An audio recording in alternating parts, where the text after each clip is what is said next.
Hello, everyone, and welcome back to our second video. In this video we are going to talk about the laws, policies and strategies that have been put in place to address air pollution in PNG. In the last video we discussed the United Nations Sustainable Development Goals that were put in place to achieve a better and healthier Earth by 2030. Clean air is fundamental to health. Compared to 15 years ago, there is now a much stronger body of evidence to show how air pollution affects different aspects of health at even lower concentrations than previously understood. But here's what hasn't changed. Every year, exposure to air pollution is still estimated to cause millions of deaths and the loss of healthy years of life. The burden of disease attributable to air pollution is now estimated to be on a par with other major global health risks such as unhealthy diets and tobacco smoking. In 2015, the World Health Assembly adopted a landmark resolution on air quality and health, recognizing air pollution as a risk factor for non-communicable diseases such as ischemic heart disease, stroke, chronic obstructive pulmonary disease, asthma and cancer, and the economic toll they take. The global nature of the challenge calls for an enhanced global response. In Papua New Guinea, the national government had come up with environmental laws and policies to help address rising environmental pollutions in the country. Environmental ESSAY 2000, No. 64 OF 2000. The Environment Act 2000.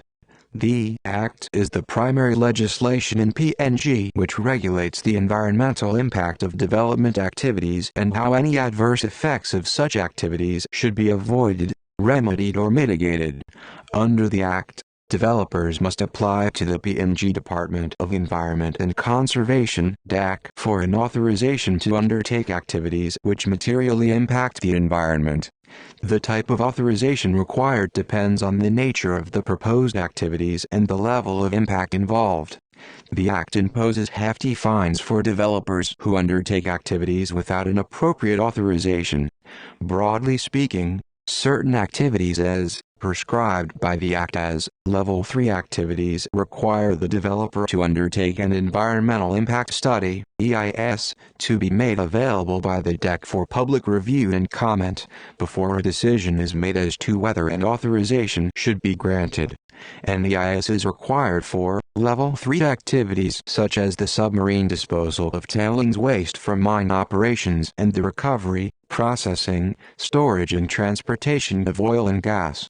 This Act makes provision for the protection of the environment, in particular of water resources, air and soil. In Papua New Guinea, establishes the Environment Council, defines functions and powers of the Director of Environment and provides for other matters relating to administration in relation with the provision of this Act. The Environment Act 2000 articulates the promotion of sustainable development concept through wise use principles and that proper environmental management will ensure environmental benefits to be enjoyed by the present generations and investments for the future generations. It also emphasizes consideration of biodiversity conservation and sustainable use in economic planning. The climate change policy is consistent and complements the main principles of the environment policy. It is now important to ensure that environmental protection and biodiversity conservation assume a primary role in the climate change agenda. Not much of the Act address air pollution in the country, because most of the pollutions in our developing country are reliant on wood and other solid fuels, like raw coal for cooking and heating, and the use of kerosene for lighting increases air pollution in homes. Under the Act, in Article 9 talks about air pollution and it states, Article 9 Airborne pollution. The parties shall take all appropriate measures to prevent, reduce and control pollution in the convention area resulting from discharges into the atmosphere from activities under their jurisdiction. On paper, Papua New Guinea has comprehensive laws to protect the environment and ensure that land deals are carried out in a just manner.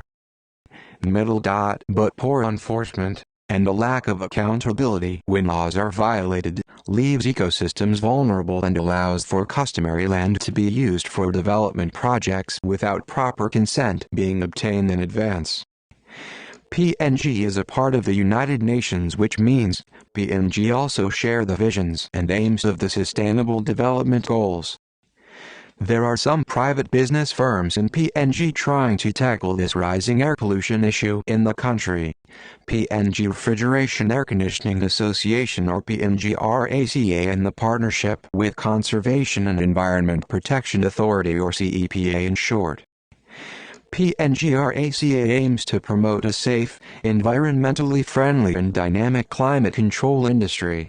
The association, in collaboration with CEPA, the state and industry stakeholders, will endeavor strategically to increase energy efficiency and reduce greenhouse gas emissions in all HVAC and R sectors. PNG RACA plans to develop the competence and skills of industry practitioners so that they can better meet society's evolving health, safety and environmental demands. The global community adopted the Vienna Convention for the Protection of the Ozone Layer in 1985 to take action to control these substances and to halt further damage to the ozone layer and protect life on the surface of the Earth. This was later followed, in 1987, with the adoption of the Montreal Protocol on substances that deplete the ozone layer. PNG's accession of the Vienna Convention and Montreal Protocol and its amendments has allowed for a more orderly phase-out of ODS use in PNG without any significant impact. PNG achieved complete phase-out of CFC imports by the end of 2007 and is currently on target to completely phase out the use of HCFC refrigerant by 2025. PNG has further reduced any negative economic effects through financial assistance provided by the Multilateral Fund. There has been a range of amendments to the Montreal Protocol have been adopted over the years, including by PNG. These include the Copenhagen Amendment, 1992, acceded to by PNG in 2003, and the Beijing Amendment, 1999, which introduced further controls of HCFCs, acceded to by PNG in 2016. Developed countries will commence reduction of HFCs by 2019, and most developing countries including PNG will commence phase down with a freeze on imports by 2024. To conclude, Papua New Guinea only have two acts under the Environmental Law, the Contamination Act and the Environmental Act. Both of the acts seemed weak in comparisons with other countries' environmental laws and policies. There had been strategies developed to monitor pollution indicators, but never had one of the strategies been implemented. Now, with the rapid urbanization growth, the government needs to come with policies and laws that would be tougher on businesses who are not environmental friendly. Before I go, I will leave you with this saying to think about by Leonard Sweet. Thanks for watching. And please don't forget to like it and click the subscribe button.